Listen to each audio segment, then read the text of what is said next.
Okay, let's talk about choosing thread for your project.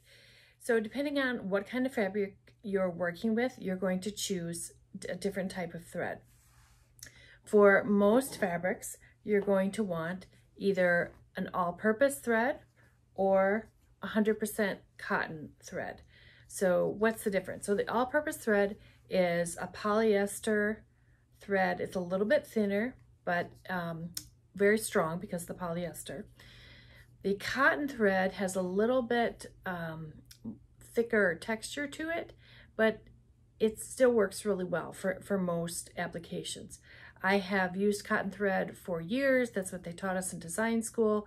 And you can find it in the fabric department with the notions. It'll often be called quilting thread. Doesn't mean that you have to quilt with it. It is 100% cotton. You can use it for just about anything. The only thing I might not use it for would be silk fabric. You may want to try a silk thread for that instead of a cotton one. So those are the two basic threads to look for. If you're doing top stitching, you're going to want to buy a top stitching thread. So for example, this thread is a heavier weight made for top stitching jeans in particular. Because of the weight of the denim is so heavy, it takes a heavier kind of thread for that application. This one I bought from Hobby Lobby, I believe. The Sewology is the brand name. You can find similar threads on places like Amazon or, Joann's and that type of thing. They may not have it because it's sort of a specialty item. Gutermann is one of my favorite thread brands. Compared to like Coats & Clark isn't my favorite. I prefer the Gutermann. It seems to hold up a little bit better. They have better colors. I don't spend a lot of money on thread, so it's not something you have to match to every single project. I tend to buy the basic colors: black, red, white, navy blue, gray, and use that for the majority of projects. I know a lot of people like to have their thread match exactly, and if that's what you're looking for, the Coats & Clark will probably work the best for you because they have a very wide range of colors. I prefer to get a little bit higher quality thread, and I just buy the basic colors and then use that for almost everything that I sew. The same is true for my serging thread.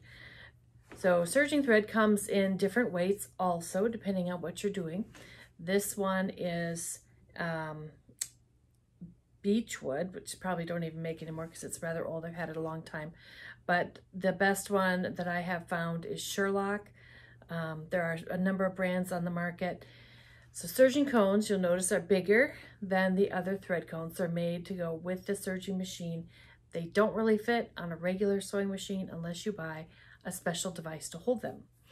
This sort of thread is lighter weight because when you serge, you're using multiple threads, anywhere from 3 to 5 threads per stitch. So you have a lighter weight thread because each individual strand doesn't need to hold the tension as much. That's why it's not a great choice for sewing with on a regular machine. You really need to use a different type of thread for that. There is a brand of thread called Woolly Overlock. It's not a brand, I shouldn't say it's a brand. It's a type of thread. And the woolly nylon is great for very soft things like children's wear or lingerie. It has kind of a fuzzy texture to it, even more so than the regular serger thread. And I would recommend you look for that if you're sewing those type of items. The last one is embroidery thread. Now we'll get more into this in the embroidery lesson, but I did want to mention it here. Embroidery thread is very beautiful. It comes in wonderful colors.